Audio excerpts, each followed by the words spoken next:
Zap Crypto. Tous les jours, toute l'actu crypto au même endroit. Et pour me soutenir, abonne-toi et active la cloche pour ne pas manquer le prochain Zap Crypto.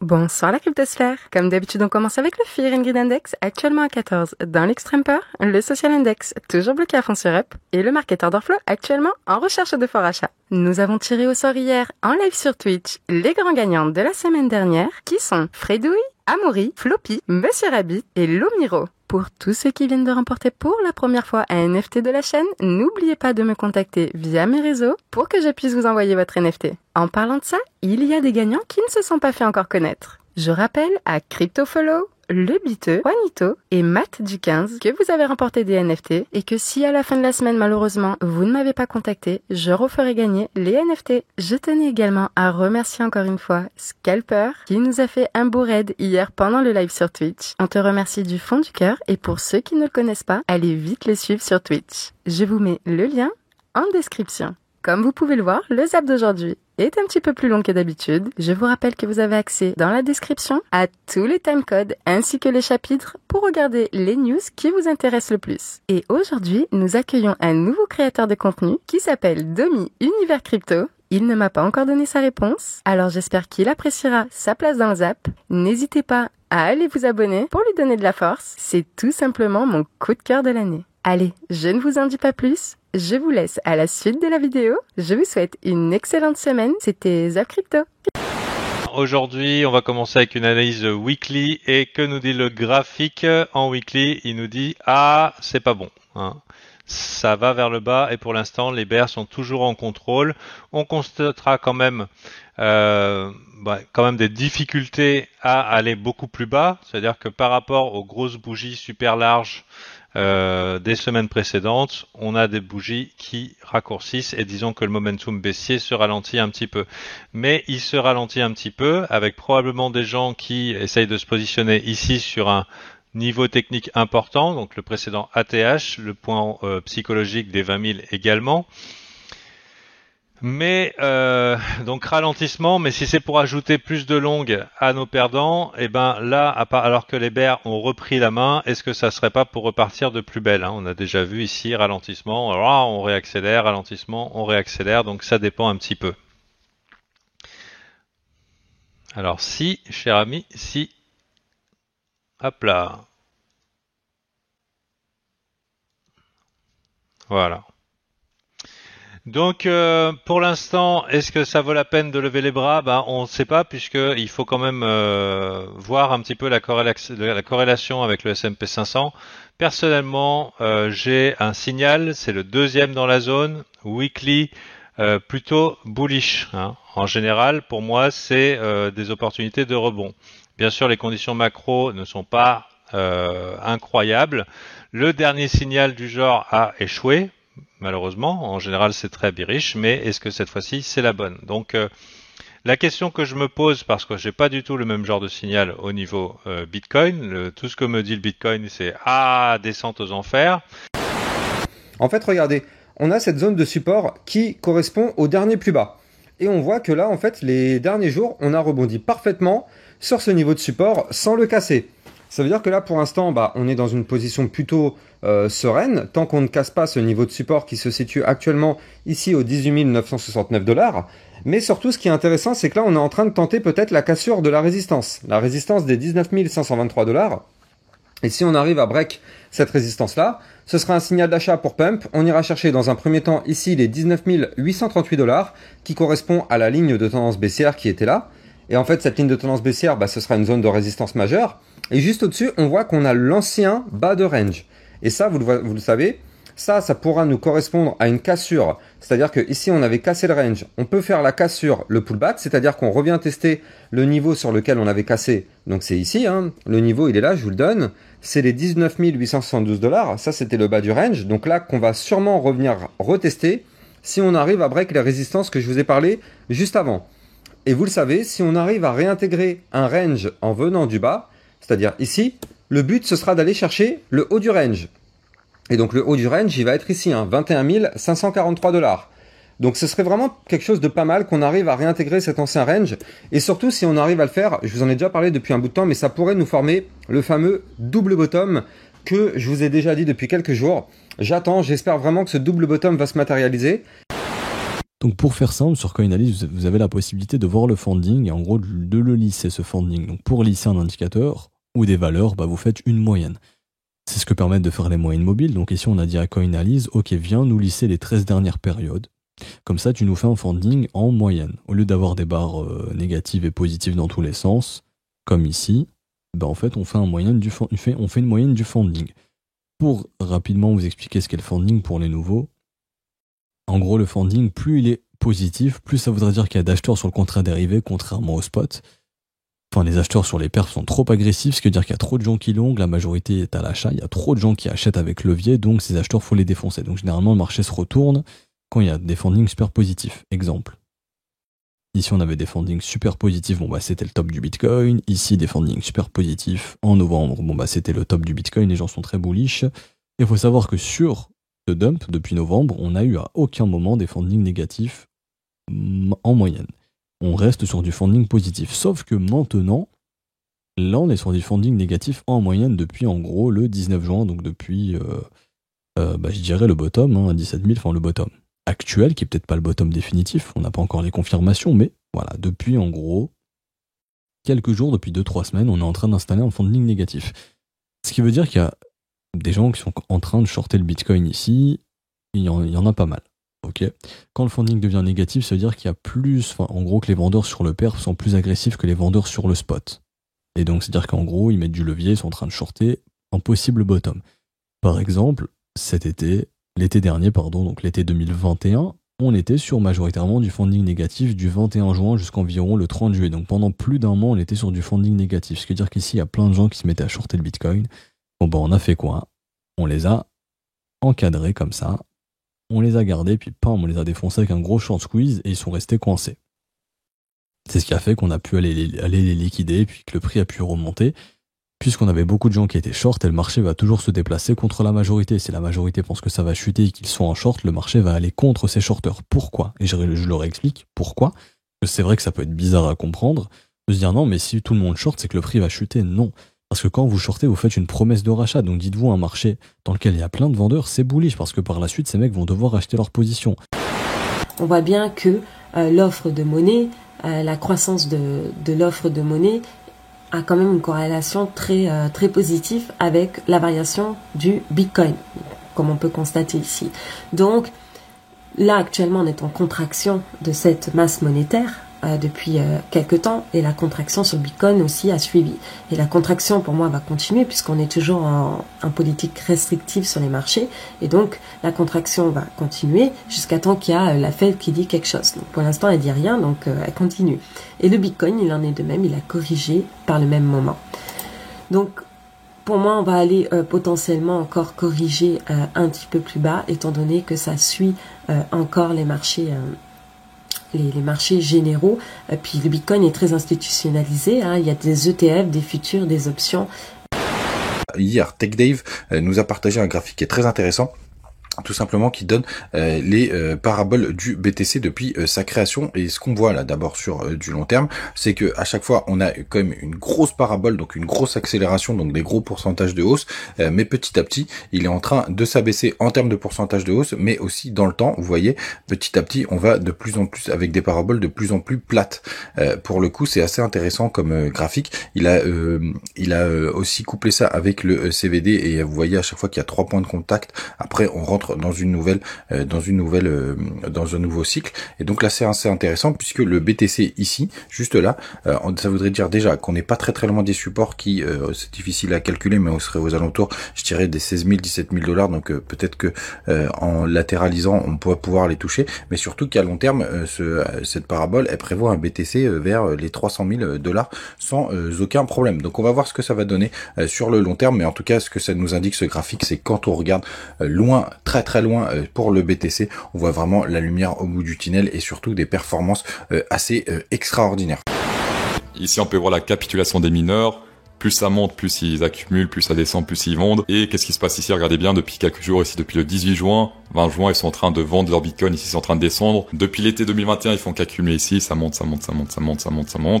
Et là, depuis quelques jours, ça descend.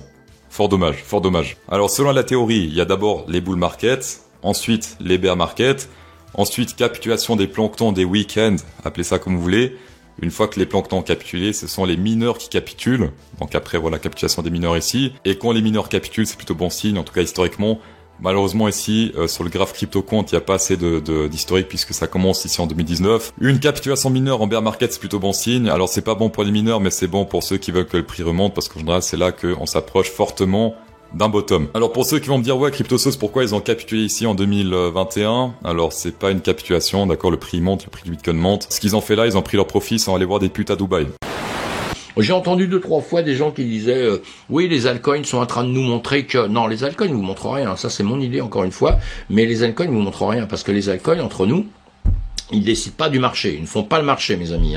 C'est le marché de la crypto, c'est quelque part, c'est le BTC qui le décide, et le BTC, il va juste chercher ses infos sur les marchés traditionnels. C'est comme ça que ça se passe. Après, les altcoins, c'est vrai qu'il y en a qui vont monter, baisser, tout ça, parce que en réalité, il y a des gens qui vont y croire plus dans un sens ou dans un autre, mais ça va pas faire bouger tout notre marché, c'est pas vrai, ça du tout. Ça va faire bouger une crypto qui va monter, baisser, encore une fois, parce que c'est tout à fait une question de mentalité. Ça veut dire que quand vous avez beaucoup de gens qui sont sur un projet, vous avez beaucoup de gens qui rentrent dedans parce qu'ils croient à ce projet, donc lui, il va bouger. Seulement, à la longue, ce projet, il va quand même être tributaire du marché en général. Donc ça, il ne faut jamais l'oublier. Et surtout, ce qu'il ne faut pas oublier, je répète ça souvent, mais pour moi, ça me paraît très très important, c'est que quand il y a des profits à prendre, prenez les profits, mes amis. Prenez les profits, parce que ceux qui vous disent les choses comme moi, évidemment, nous, on sait bien ça, on va prendre des profits.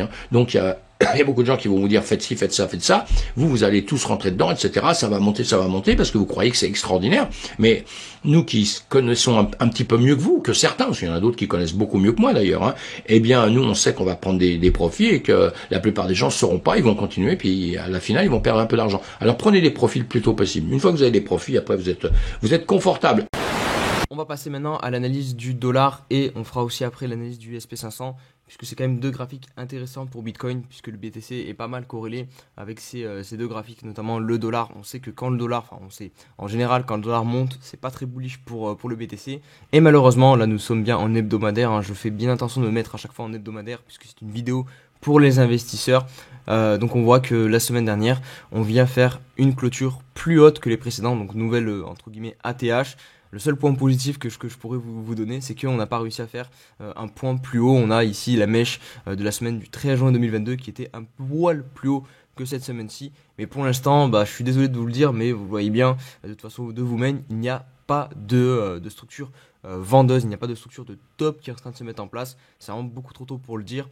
À la limite, autant pour moi, on a quand même une divergence qui est en train de se mettre en place ici. Hop, vous voyez ici, on a le point bas, on a une clôture qui est faite plus haute ici, et au niveau du RSI, on a bien un point haut ici à 81, et le RSI qui se trouve beaucoup plus bas, et en plus de ça, qui est en train de buter pile sur la zone des 70. Donc voilà, j'ai été un petit peu mauvaise langue. On a quand même ici la petite divergence baissière, mais maintenant il va falloir l'activer, et pour l'activer, il faudra venir clôturer en dessous de ce niveau, donc des 62, et là on aura clairement la divergence qui sera activée, et ça pourra faire office de top. Au niveau de l'action du prix, moi clairement ce que je regarderai, c'est une clôture sous ce dernier point bas ici à 100 $, 100 points. Je pense que c'est des points ici que ce graphique est affiché. Donc le niveau des 100, pourquoi? Parce que c'est tout simple, c'est le niveau résistance. Donc là c'est bien une résistance hebdomadaire et mensuelle en plus de ça. Ici en plus on a venu faire un petit peu d'action du prix, on est venu faire un creux, donc clairement sans clôture sous les 100 $, là on pourra dire qu'on aura déjà gagné une première bonne bataille au niveau du dollar, puisque on aura piégé beaucoup de personnes, beaucoup de personnes qui auraient pu se positionner à l'achat ici, puisqu'on casse une résistance. Et finalement on vient les repousser, tous ceux qui auront acheté ça, ils auront la tête sous l'eau, et en plus de ça on se retrouvera sous une résistance hebdomadaire mensuelle, donc ça sera très très positif. Donc là, je voulais parler au niveau des earnings. Donc les earnings, ce sont les résultats financiers des entreprises. Donc là, actuellement, c'est la courbe des earnings, donc des résultats. Là, on peut voir qu'on a un excès. D'accord? On peut voir que en orange, c'est la courbe de la tendance moyenne, et en bleu, c'est la courbe d'excès vers le haut, et en bleu clair, la courbe d'excès vers le bas. Donc c'est vrai qu'en 2008, par exemple, il y avait un énorme excès vers le bas, ce qui était des belles occasions pour les années à venir. Là, on voit qu'on est dans le sens contraire, c'est-à-dire que on est vraiment dans un gros excès au-dessus de la ligne bleue. Et là, vous voyez comme en 2000 ou comme en 2007-2008. Donc, pour l'instant, le marché, il a corrigé une surévaluation, mais il n'a pas corrigé l'impact de tout ce qui se passe sur les résultats des entreprises. Et quand ça va corriger, bien évidemment, ça demande un peu plus de correction sur les indices. Donc voilà, donc ça c'était une petite parenthèse par rapport à ça. D'ailleurs, on peut le constater ici. Vous voyez, là, ils estiment qu'il peut avoir une croissance de 20% sur la performance des earnings, donc des résultats. Personnellement, j'y crois pas du tout, sachant que nous sommes vraiment proches de zéro au niveau des indicateurs comme le PMI, les indicateurs leaders économiques. On est vraiment en fort ralentissement. Donc avoir une croissance de 20% sur les résultats, c'est un petit peu niaiseux, on va dire ça comme ça. Sachant qu'en plus, 20% qu'on ajoute à vraiment une performance actuelle, c'est quand même beaucoup. Donc là, probablement, il y a une correction à faire au niveau des résultats, un impact qui n'a pas été encore fourni. Parce qu'on peut voir par rapport à l'excès, ce sont des excès, et les excès, c'est généralement ça retrace. Comme nous sommes le lundi 4 juillet, que c'est le jour de l'Independence Day aux États-Unis, il n'y a vraiment pas grand-chose d'autre à rajouter aujourd'hui. Donc on va observer cette journée qui pourrait être quand même un tout petit peu volatile sur les marchés européens, avec des volumes en baisse bien sûr, mais quand même des supports qu'il faudra surveiller et qu'il faudra vraiment tenir sur l'Europe. Ce sera un petit peu la clé de la journée. Il n'y a pas de grands chiffres. Il y aura la trade balance en Allemagne qui sera publiée aujourd'hui, mais ça ne devrait pas non plus changer drastiquement la face du monde. Mais en attendant la publication des chiffres de vendredi qui seront très importants, il faudra noter qu'il y aura beaucoup d'interventions de banquiers centraux et que jeudi, il y aura les minutes de la BCE par rapport à la hausse des taux. On va évidemment regarder ça très attentivement. Et c'est vrai qu'on est dans une période un peu compliquée. Vous avez les indices européens sur des supports critiques, la BCE qui est aux portes de monter les taux, les minutes de la BCE qui arrivent jeudi, et les non-farm payrolls qui pourraient secouer un petit peu. Je pense qu'aujourd'hui, on est encore en mode PLS ou alors brace pour essayer de se maintenir et de tenir le coup au milieu de ces marchés très très compliqués. Néanmoins, la bonne nouvelle dans tout ça, c'est que à un moment donné, on arrive de plus en plus à être convaincu qu'à un moment donné, il va quand même falloir racheter dans ce trimestre. Enfin, j'espère. Il reste juste à déterminer quand. À ma connaissance, aujourd'hui, Bitcoin est peut-être la seule monnaie qui soit suffisamment décentralisée et sécurisée pour qu'on puisse avoir suffisamment confiance dans le fait que personne ne pourra en changer les règles.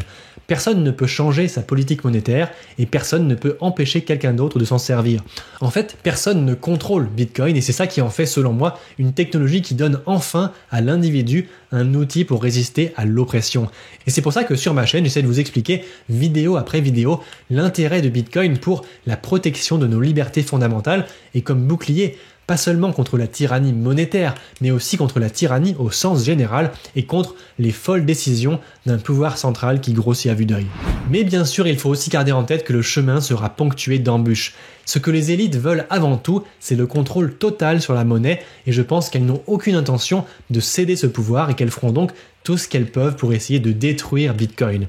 Ce n'est d'ailleurs pas étonnant de voir que toutes les élites que j'ai mentionnées en début de vidéo détestent Bitcoin et que le World Economic Forum pousse même des campagnes de marketing pour que le réseau Bitcoin abandonne le Proof of Work alors que c'est justement le Proof of Work qui rend Bitcoin aussi sécurisé. Des gens, des fois, se disent le Bitcoin ne peut absolument pas aller à zéro, c'est impossible parce qu'il y a une technologie derrière, c'est quelque chose d'extrêmement lourd, etc. Et il y a des mineurs d'ailleurs, donc parce que les mineurs en fait ils ne peuvent pas miner en perdant de l'argent et le coût de production augmente avec le temps. Du coup, puisque les calculs sont de plus en plus difficiles à résoudre et donc du coup pour la viabilité du système de la cryptosphère, en réalité ce n'est pas possible que le Bitcoin genre descende à un niveau plus bas que voilà. Et d'ailleurs ce niveau aujourd'hui on y est puisque on a énormément de mineurs en fait qui en dessous de 20 000 ne sont plus rentables et donc ne peuvent plus produire ces fameux calculs. Donc la question fondamental, déjà, moi, que je me suis posé et que je me suis dit, mais est-ce qu'un jour Bitcoin peut aller à zéro? Est-ce que vraiment? Alors, la question, je ne veux pas prendre parti, je veux pas vous dire oui, il peut aller, non, il peut pas aller, machin, etc., parce que j'y crois, parce que j'y crois pas. En fait, il s'agit juste de prendre du recul. Il s'agit pas de se dire, moi, je suis un croyant, je suis un non-croyant. C'est dire, je vais prendre du recul et essayer de comprendre si ce type de choses pourrait ou pas arriver. Et je vais vous partager, d'ailleurs, là, je vous partage de suite sur mon écran. Vous voyez quelque chose qui a été publié donc hier de BFM. Alors, je dis pas qu'ils ont raison, hein, mais ils nous expliquent des failles dans les blockchains Bitcoin et Ethereum. Un rapport met en doute leur caractère décentralisé. Je vais vous mettre le lien en description. Le rapport publié par la société de sécurité Trial of Bits met en doute le caractère décentralisé des principales blockchains que sont Bitcoin et Ethereum. Et on nous explique en fait ce qu'ils ont trouvé en fait, c'est l'immuabilité d'une blockchain peut être brisée non pas en exploitant des vulnérabilités cryptographiques, mais plutôt en altérant les propriétés des réseaux et des protocoles de consensus d'une blockchain, considère le rapport. Alors, évidemment, il suffit pas de se dire ouais, mais c'est des bêtises, BFM, etc. Ils sont là pour essayer de tailler les cryptos, nanana, et ou d'un autre côté de se dire ouais, ils ont raison, nanana. En fait, je voudrais juste qu'on prenne du recul et qu'on se dise est-ce que c'est quelque chose qui est plausible ou pas. Et à mon sens, oui, c'est quelque chose qui est plausible parce que on le voit depuis toujours, la technologie elle évolue. On trouve des fois des choses qui sont redoutables, infaillibles par rapport à l'époque dans laquelle nous vivons. Et puis finalement, des années plus tard, on se rend compte qu'il existe des choses supérieures qu'on arrive à créer, puisqu'en fait, la technologie est sans cesse en progression avec des choses qui on évolue et c'est même de manière exponentielle. Une fois, j'avais lu un article qui disait en fait que en fur et à mesure du temps, ça devient exponentiel l'évolution de la technologie et donc y compris de la crypto. Donc, est-ce que ce système de crypto-monnaie tel qu'on connaît aujourd'hui est infaillible? Oui, jusqu'à preuve du contraire. Maintenant, est-ce qu'il sera infaillible demain? Première chose, on n'en sait rien, on peut pas savoir. Ça, c'est la première chose qu'on doit se dire.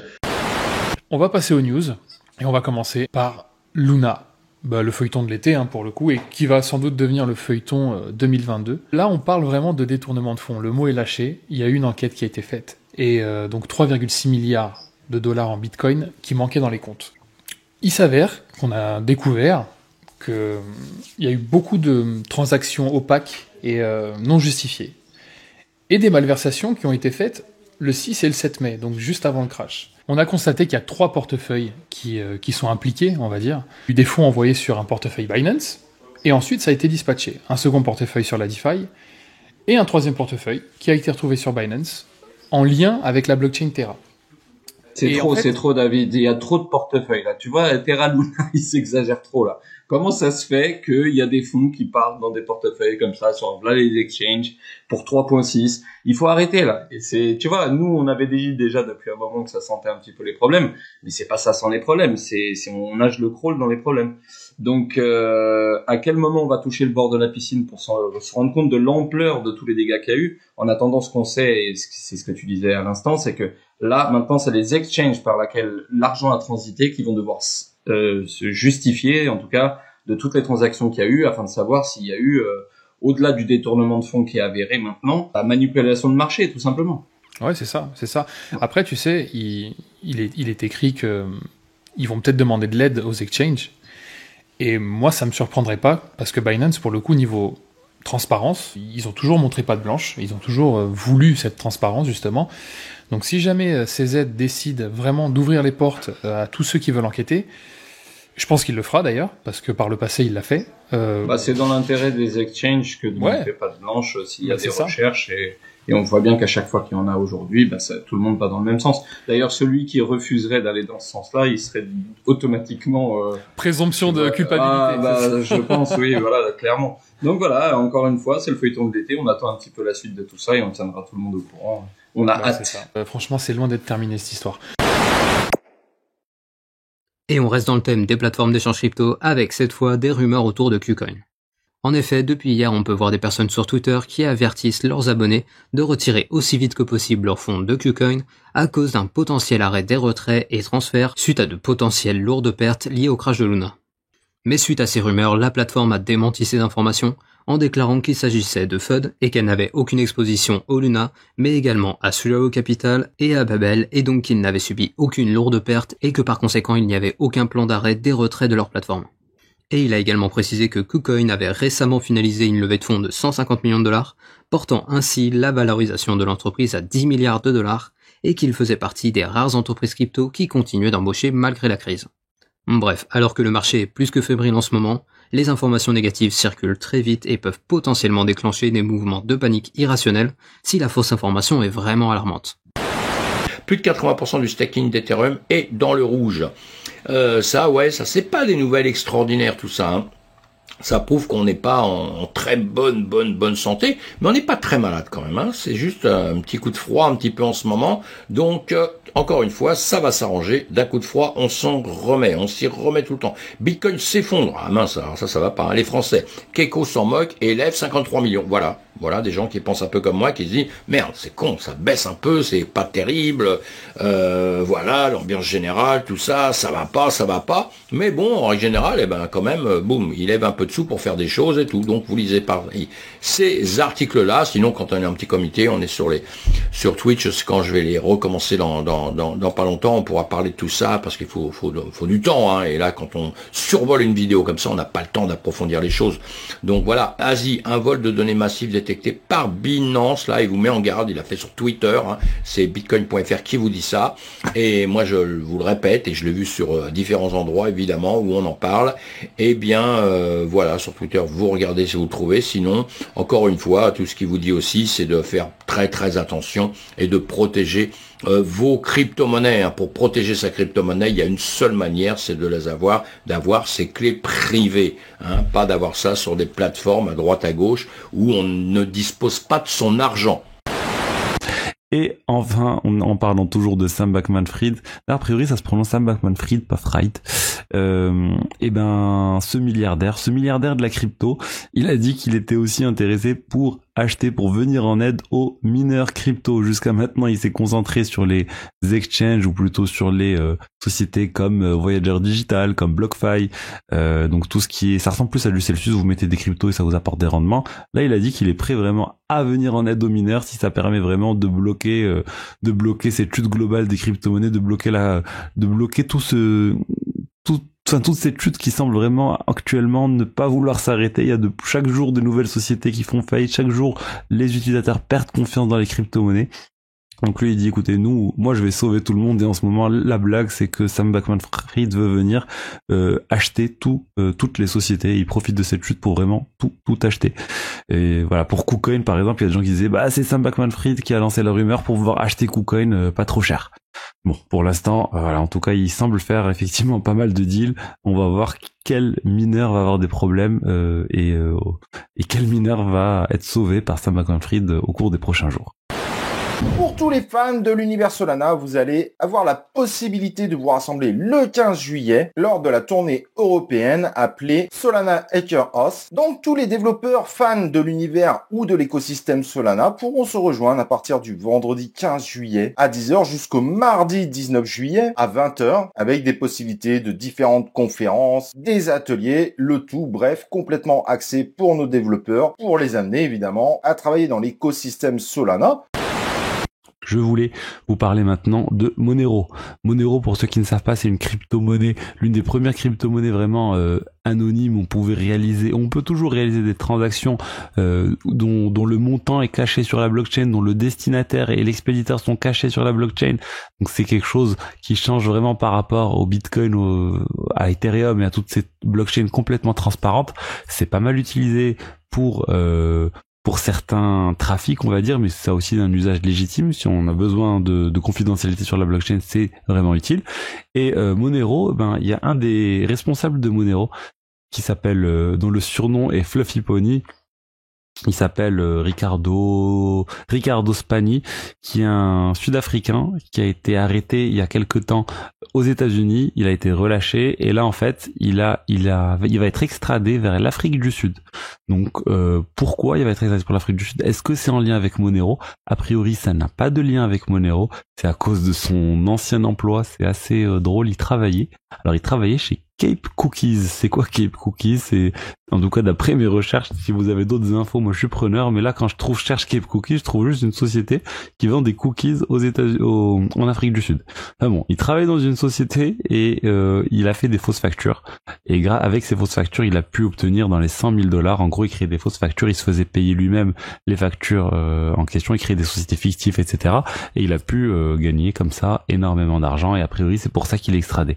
Après, c'est assez, honnêtement, je pensais pas que l'Afrique du Sud allait déployer tout ça pour, on va dire, $100,000. C'est pas non plus grand chose, je suis sûr, par rapport à sa fortune. J'imagine qu'il a déjà proposé de rembourser tout ça parce qu'il doit quand même avoir, j'imagine, plus que ça. Mais voilà, là, il va être extradé vers l'Afrique du Sud et sûrement il va y avoir un procès, etc. J'espère juste que ça n'a pas de lien avec Monero, que ça va pas entraîner, on va dire, la chute de Monero. Je sais pas s'il a des secrets sur Monero, certaines clés ou autres qui pourraient influer sur le protocole. En tout cas, je ne pense pas. Et pour moi, à date, il y a rien qui indique que Monero n'est pas sécurisé ou que cette personne a la capacité de détruire Monero ou de nuire à Monero. Pour l'instant, vraiment, ce n'est pas le cas.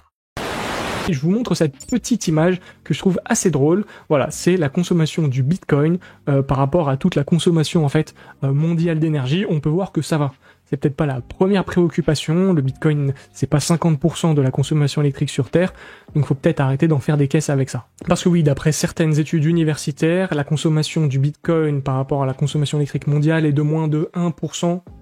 Donc sur le total, et oscille autour des 0,5% de la consommation en moyenne. Donc ces chiffres sont quand même assez loin d'être accablants, d'autant plus que, en termes d'émissions de CO2, Bitcoin représente 0,05% des émissions de CO2, parce que oui, j'ai oublié d'aborder un point, c'était volontaire, le Bitcoin est en partie miné sur des énergies vertes, des énergies renouvelables, et vous verrez que c'est absolument pas un non-sens, et que la consommation de Bitcoin tend à être 100% verte, tout simplement, parce que, n'oubliez pas, si on mine sur des énergies vertes, ça veut dire que c'est des énergies renouvelables, qui nous coûtent 0€, et donc on est 100% rentable sur notre mining. Nous allons livrer une guerre économique et financière totale à la Russie. Nous allons donc provoquer l'effondrement de l'économie russe. Parce que nous avons atteint la cote d'alerte sur les finances publiques. Pourquoi est-ce que je parle de cote d'alerte? Tout simplement parce que les conditions de financement ont changé. Que nous pouvions emprunter à 0%, voire à des taux négatifs, et qu'aujourd'hui, nous empruntons à plus de 2%. Parce qu'une partie de la charge de la dette est indexée sur l'inflation. Donc quand l'inflation augmente, la charge de la dette augmente aussi de plusieurs milliards d'euros. Mais au bout d'un certain temps, il faudra décider, et décider dans un cadre qui est contraint, qui est celui de nos finances publiques. C'est aujourd'hui une évidence, la récession est inévitable. D'ailleurs, certains comme Cathy Wood nous expliquent que nous sommes déjà probablement dedans, mais ce que l'on appelle les effets de base et autres moyennes glissantes masquent cette réalité pour encore quelques semaines. Bien sûr, si cette récession était déjà dans les rails fin 2019, la guerre par procuration avec la Russie a fortement précipité les événements et augmente l'intensité de cette récession. Aujourd'hui, la Russie coupe progressivement le gaz en Europe au fur et à mesure qu'elle trouve des débouchés pour ses hydrocarbures en dehors du monde occidental. Ce que l'on observe, c'est que les sanctions de l'Union européenne contre la Russie et que le cycle de sanctions des USA envers la Chine, que Trump a initié, joue contre l'Occident car les pays frappés par ces sanctions s'adaptent très vite et deviennent de plus en plus indépendants. La Chine a largement accéléré le développement de ses usines de production de microprocesseurs et elle devient par la même occasion le fournisseur de la Russie durant cette guerre, y compris pour le matériel militaire. Alors certes, ces puces ne sont pas aussi bonnes que celles de Taïwan ou des USA, mais elles ont le mérite d'exister et pour de nombreux usages, elles sont suffisantes. Les Russes souffrent actuellement de la fermeture des usines occidentales sur leur territoire, mais ils pourront fabriquer leurs propres voitures, même si elles sont de gamme inférieure pour le moment, tandis que l'Occident se prive de clients et pourrait se retrouver avec des usines sur les bras, financées à crédit qui n'ont plus assez de débouchés. C'est tout le problème de l'UE. Nous sanctionnons nos clients au moment même où la demande interne à l'Union européenne est en difficulté car très endettée. En Allemagne, cœur industriel de l'UE, les coupures de gaz russes accélèrent la récession puisque les usines sont à 2 doigts de devoir arrêter leur production faute d'énergie. Et pendant ce temps, en Russie, on a la Douma d'État, soit l'équivalent du Parlement, qui vient d'approuver une loi qui impacterait la TVA pour les entreprises qui proposent des services crypto. En effet, la loi qui vient d'être validée par la Douma pourrait exonérer de TVA la vente de tokens nouvellement émis Et elle abaisserait également la taxation des plus-values de 20% à 15% pour les entreprises crypto étrangères et 13% pour les entreprises du pays. Et je vous rappelle qu'en France, cette taxe sur la plus-value est de 30%. À savoir que pour être appliquée, cette loi doit encore être validée par le Conseil de Fédération ainsi que Vladimir Poutine. Et donc si cette loi venait à être approuvée dans le pays, cela démontrerait encore une fois que la Russie est rentrée en phase d'adoption du secteur crypto, car je vous rappelle qu'il y a une semaine, on avait appris que l'organisation gouvernementale Rostec avait déclaré qu'elle était en train de travailler sur leur propre système de paiement international basé sur la blockchain. Parlons maintenant des frais de transaction sur le réseau Ethereum. Les frais de transaction sont au plus bas depuis très longtemps. C'est depuis 2020, on n'a pas connu des frais aussi bas. On a une moyenne de 1,57$, ce qui est vraiment pas beaucoup. Après, ça fluctue pendant la journée, donc c'est pas tout le temps fixe. Mais cette moyenne-là, ça fait un moment qu'elle n'a pas été atteinte. Du coup, c'est le moment si vous voulez réaliser des transactions sur le réseau. Suivez bien le cours, plutôt le montant des frais de transaction. Vous pouvez les voir toujours sur Gasprice. Sur Gasprice, vous avez le cours en direct en GWEI qui vous indique le cours. Là, 34, c'est déjà assez élevé, mais ça peut baisser dans les 15, dans les 20, dans les 10. On est même passé en dessous de 10 Gwei dernièrement. Donc, c'est assez intéressant de faire du ménage un peu dans vos wallets. Surtout si vous avez des petits montants. Après les frais bas, c'est aussi parce qu'il n'y a pas beaucoup d'utilisation du réseau, donc c'est aussi c'est pas forcément une bonne chose sur le long terme parce que ça indique qu'il n'y a pas beaucoup de gens qui utilisent le réseau, plutôt beaucoup moins qu'avant. Donc c'est vraiment caractéristique d'un bear market. L'histoire du DAI prend racine en 2014 au lancement du protocole Maker par la Maker Foundation, mise en place et dirigée par Rune Christensen. Pour info, ce dernier découvre Bitcoin dès 2011, mais c'est lors de l'effondrement de Mt. Gox en 2014 qu'il se penche véritablement sur l'idée et l'utilité d'un stablecoin décentralisé. Il crée alors la Maker Foundation avec pour ambition de proposer un système de crédit sans autorisation permettant aux utilisateurs de réaliser des prêts garantis ou collatéralisés par des cryptos. Ce sont les fameux crédits lombards ou prêts sur gage à la sauce crypto dont on a déjà régulièrement parlé sur GAC. En gros, vous déposez, bloqué dans un smart contract, l'équivalent par exemple de $100 en crypto et on vous prête environ $50 en contrepartie. Si vous disparaissez, aucun problème, le prêteur se rembourse avec le collatéral que vous aviez déposé. Ici, il n'y a pas d'intermédiaire à proprement parler, tout est régi par le smart contract, donc du code informatique. Avec le temps, la fondation Maker s'est efforcée de réduire son niveau de pouvoir sur le protocole et de transférer le contrôle à une DAO, donc à une Decentralized Autonomous Organization ou Organisation décentralisée autonome en français.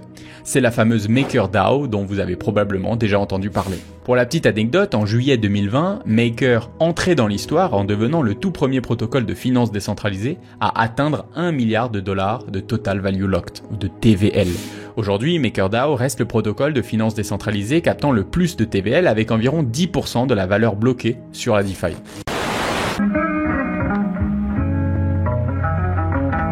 D'abord, on va rapidement parler des 3 piliers d'investisseurs que j'avais pas forcément compris à mes débuts, mais qui sont très très importants lorsqu'on va parler d'investissement, surtout dans des conditions de marché comme on est en train de vivre actuellement. Premièrement, l'investisseur Chad, c'est-à-dire l'investisseur que vous voyez à votre écran, en fait, il achète des actifs de qualité, des actifs qui ont déjà fait leurs preuves par le passé et qui sont vraiment solides. Donc ça, c'est l'investisseur Chad. Peut-être que vous êtes un peu un dégénéré, mais l'investisseur, on va dire le plus solide, fait ça. Et donc à partir de là, il cherche aussi des prix d'achat qui sont corrects. Il cherche à estimer des prix d'achat qui sont bons et qui sont le moins surévalués possible par rapport à la valeur réelle de l'actif sur lequel il a envie d'investir. Et en plus de ça, il a une horizon de temps qui est longue, tout simplement parce que je l'ai dit, c'est un investisseur. Il n'est pas spéculateur à regarder ses charts toutes les 3 secondes et à être sur son téléphone à chaque fois qu'il parle à sa grand-mère. Non, lui, c'est un investisseur. Il investit pour du long terme dans ce qu'il achète. Donc ça, c'était la base. Et en fait, c'était un truc que j'avais pas forcément méga compris en 2018,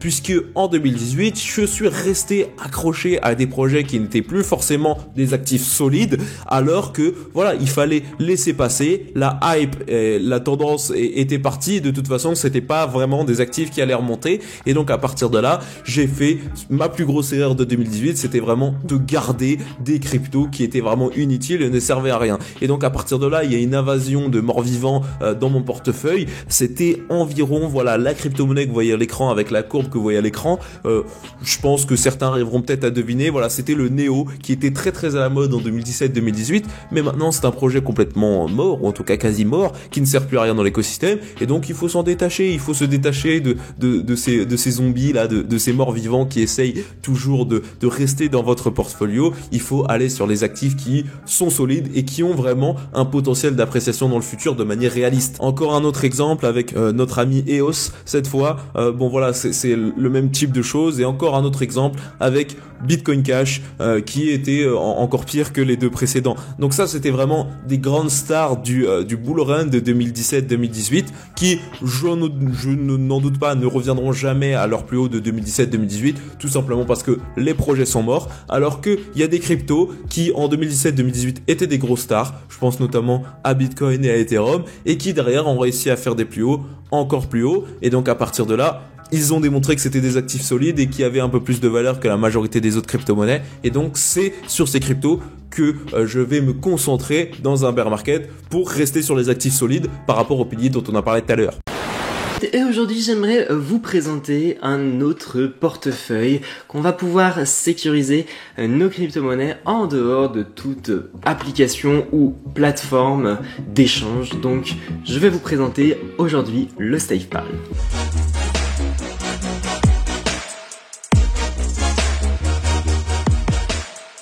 Le SafePal, qu'est-ce que c'est? Eh bien, c'est tout simplement un petit appareil comme une clé Ledger qui va tout simplement stocker nos clés privées de nos crypto-monnaies, et ensuite on va donc devoir interagir avec le portefeuille et l'application SafePal qui sera sur notre téléphone. Nous allons pouvoir envoyer, recevoir et même aller sur la finance décentralisée depuis directement notre application reliée à notre petit appareil. Alors je vous présente un peu tout cela par la suite, mais déjà dans un premier temps, j'aimerais vous présenter un petit peu ses caractéristiques, car cet appareil est légèrement différent qu'une clé Ledger Nano X ou S, car il n'est pas du tout connecté à Internet. En fait, grâce à son QR code qui va s'afficher sur son écran, qu'on va venir flasher avec notre téléphone, que je montrerai juste après, on va pouvoir relier l'application et l'appareil pour pouvoir envoyer, recevoir des cryptos, puis même interagir avec la DeFi. J'ai été chez mon grand-père ce week-end, on parle de plein de choses, et il m'a appris un truc. Vous voyez les deux chevaux, ces voitures-là qui sont super connues, qui maintenant deviennent chères parce qu'elles sont beaucoup plus rares, alors qu'à l'époque c'était vraiment la voiture, genre c'était la Clio de maintenant, quoi. Tout le monde en avait une, c'était après-guerre, c'était pas très cher. Eh bien, il m'a expliqué qu'après la guerre, ils ont naturellement repris et mis la main sur les stocks des Allemands, et il y avait plus une thune. C'était la dèche en France, tu vois. C'était vraiment la dèche. Et donc, la plupart des deux chevaux étaient couleur beige, comme ça, sable en fait. Parce qu'en fait, ils ont mis la main sur des gros stocks de peinture allemands. Ils avaient plus un rond, donc ils avaient plus d'autres stocks de peinture. Et les Allemands, eux, ils avaient beaucoup de stocks pour peindre les chars, notamment pour le continent africain. Et ils se sont retrouvés dans une situation où, ils ont pris la peinture des Allemands, et c'est pour ça qu'il y avait 70 ou 80% des deux chevaux qui étaient beiges. C'est super intéressant, hein. Voilà, ça sert à rien, ça n'a rien à voir avec la crypto, hein. C'est de la culture G qui n'a strictement rien à voir, hein. C'est de la culture inutile, mais que je trouve très intéressante. Voilà. Et puis sinon, les girafes ne peuvent pas bâiller. Mais on va arrêter là avec la culture inutile parce que ça fait trop, hein. Ensuite, donc là, c'est un retweet de CryptoBrover. Donc, on voit souvent cette image, et je vais continuer à la mettre souvent parce que c'est très important. C'est en fait la psychologie humaine qui est complètement débile. Donc, vous inquiétez pas, je veux pas vous insulter, ceux qui ne connaissent pas cette image, mais il faut pas se voiler la face. On est des fois en effet de manière un peu bizarre, et c'est pour ça qu'il faut travailler il faut travailler pour changer notre psychologie. Donc en fait, ça veut dire quoi? Ça veut dire que quand le BTC était à 69 000 $, on avait tout le monde qui voulait en acheter. Mais quand je dis tout le monde, c'est tout le monde, même les personnes qui n'y connaissaient strictement rien. Tout le monde était là, oui, vas-y, il y a des nouveaux millionnaires, je vais être millionnaire, je vais en acheter. Et en fait, maintenant qu'on est à 20 000 $, personne veut en acheter. Tout le monde a peur, tout le monde se dit, non, mais j'ai peur, on peut aller plus bas. Non, mais les gars, c'est complètement débile. C'est plus dans des moments comme ça qu'il faut en acheter que dans des moments d'euphorie, donc dans des moments de peur. Donc, les grosses whales connaissent la psychologie. Et moi, c'est ce que j'essaie aussi de vous apprendre avec le DCA Challenge. Et en fait, ce qui se passe, c'est que là, les grosses whales achètent, alors que il y a beaucoup de petites mains. Donc, toutes ces personnes qui vont acheter ici, en fait, elles sont en train de leur vendre. Bon, bref. Ça, c'est on va dire une chose très importante. C'est la base. Alors, même vous enlevez tout ce qui est le côté fondamental, Donc tout ce qui touche à la technologie, tout ce qui touche à l'avenir, vous enlevez tout ce qui est niveau technique. Si vous gardez juste le côté psychologique, vous pouvez avoir des rentabilités intéressantes sur les marchés financiers. Comment? Avec le money management, mais ça j'en parlerai plus tard, sinon la vidéo va durer 1 heure. On a vu le move to earn arriver, blablabla. On a vu Steppen. Ouais. Traduisons, c'est Steppen qui a créé tout ce mouvement-là. Et je dirais même pas Steppen qui a créé. Steppen a créé la vague, qui a lancé tous les mouvements derrière parce que c'est devenu génial. C'est un peu comme la DeFi ou comme les ICO. Il y en a un qui prouve que le modèle peut rapporter du cash, beaucoup, et d'un coup tout le monde le fait. La réalité, c'est que, alors déjà le mot Ponzi, quelle est ta définition du Ponzi? Je sais pas, un système qui est alimenté constamment par les nouveaux arrivants et qui donc finance ceux qui étaient là par le passé. Mais on peut dire. À ce moment-là, il y a trop de choses dans la vie qui sont un Ponzi. Hein. Regarde le Bitcoin. Sur cette définition-là, Bitcoin, tu peux le mettre dedans. Tu vois, ça va pas. Ouais. Non, en fait, moi, peut-être la définition factuelle d'un Ponzi, c'est le fait qu'on donne énormément de rendement, que c'est pas tenable et qu'au final, ça finit par taper toutes les personnes qui sont impliquées dans cette structure, quoi. Ok, j'entends. Je sais pas. Alors, enfin, factuellement, c'est un petit peu comme ça qu'on l'a. Et qui est quand même différent, c'est que le Ponzi, de son terme, comme on l'utilise, c'est que généralement, tu as un modèle, tu as un système où il y a une petite équipe de créateurs qui fait un Ponzi et qui va capter 90% de la valeur des gens. Avec ce petit 10%, ils se payent entre eux jusqu'à ce que ça pète. BitConnect était un Ponzi terrible. OneCoin était un Ponzi terrible. Là, voilà. Là, c'est Ponzi dans les valeurs, sur la moralité. Ensuite, tu as beaucoup d'autres choses où, naturellement, ceux qui rentrent valorisent la sortie des autres. Mais c'est comme ce sont des jeux à somme nulle, naturellement, tant que tu n'as pas une équipe directrice qui va siphonner l'argent des gens, c'est déjà pas pareil. Parce que tu as des gagnants, tu as des perdants, mais ça, c'est la finance. Tu vois ce que je veux dire? Le truc qu'on voyait, au début, moi, c'est ce qui me faisait peur avec Steppen. Alors attention, il y a eu le SAFT, il y a eu l'investissement de base où ils ont gagné beaucoup d'argent, les fondateurs. Mais tu vois ce que je veux dire? C'était pas un truc où, c'était pas celui qui achète sa chaussure, on va tout lui prendre et tout. Non, les joueurs, il y a des joueurs qui douillaient d'autres joueurs par les entrées et par les sorties. Donc déjà, c'est beaucoup plus sain comme modèle. Malgré tout, là où je suis d'accord avec toi, c'est que ça manque de durabilité. La situation ne peut pas être pérenne. Déjà, pour une seule raison, c'est monter trop haut. Tu remets un Steppen qui grossit 20 fois plus lentement, 20 fois plus durablement, ça se passe mieux. C'est monté tellement vite, tellement haut, on était certain que ça allait descendre. Tout comme Bitcoin, si là, maintenant, tout de suite, tu le mets à 1 million d'euros. Est-ce que ça peut monter? Est-ce que ça peut monter vraiment doucement? Ça peut monter. Alors, ça peut monter doucement, oui, mais dans quelle ampleur et dans quel volume? Ça, c'est la bonne question. C'est la mécanique du truc. Tu dis à tout le monde, vous pouvez marcher, gagner de l'argent. À quel moment tu peux t'attendre à ce que ce soit peut-être... voilà, t'as tout compris. À quel moment il y a de la valeur qui est créée? Il y a des modèles qui existent, qui sont très durs à mettre en place. Par exemple, les gens sont plus payés quand ils vont courir dans certains centres commerciaux ou dans certains endroits, certaines zones de chalandise où il y a des commerciaux, qu'est-ce que je dis moi? Où il y a des commerces, où il y a des gens qui vendent des produits et qui sont prêts à payer pour apporter de l'audience. Regarde le modèle de Waze. Luc Besson qui se lance sur les NFT et sur Binance. Alors plus particulièrement en fait, c'est la collection qui est liée à une production qui coproduit en fait une comédie musicale. Et du coup, il y a des dessins en fait qui sont faits par rapport à la comédie musicale qui s'appelle Music Hall. Et donc ces dessins en fait vont faire 100 NFT qui vont se vendre du coup sur Binance. Donc plutôt cool. Du coup, pour ceux que ça intéresse, lien dans la description. Et en parlant d'adoption, on a HTC, le constructeur de smartphones, qui a dévoilé hier son portable qui sera optimisé pour le métaverse. En effet, le portable qui se nommera Desire 22 Pro va intégrer des applications qui faciliteront l'interaction avec leur casque de réalité virtuelle ViFlow, en proposant par exemple la diffusion directement dans le casque de réalité virtuelle de contenus provenant de la plateforme Twitch, Disney et Netflix. Et ils ont également annoncé qu'il y aura plusieurs applications qui faciliteront l'accès à leur métaverse qui se nomme Viverse, où l'on pourra créer notre propre avatar et rencontrer d'autres personnes, mais également produire ses propres NFT et les échanger via le wallet crypto qui intégrera les actifs basés sur les blockchains Ethereum et Polygon. Et pour ce qui est du portable en soi, il s'agit d'un téléphone moyenne gamme qui coûtera 449 €, et pour le moment, aucune date de lancement n'a été annoncée.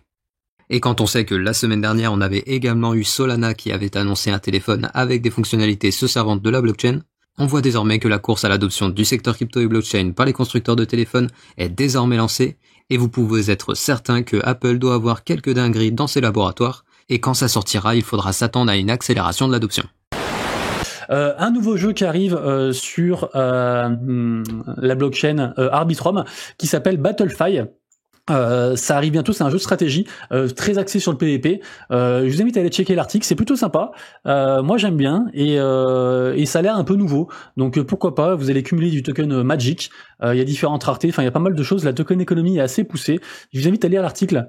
Toujours intéressant d'aller se mettre sur un petit jeu comme ça, très très early. Après c'est toujours risqué, hein, vous pouvez tout perdre. Mais j'ai trouvé ça plutôt cool, donc je vous en parle. Alors, ce zap t'a plu ? Dis-moi en commentaire quelle est l'actu qui t'a le plus intéressé. Et si tu as manqué les actus d'hier, retrouve juste ici le Zap Crypto de la veille.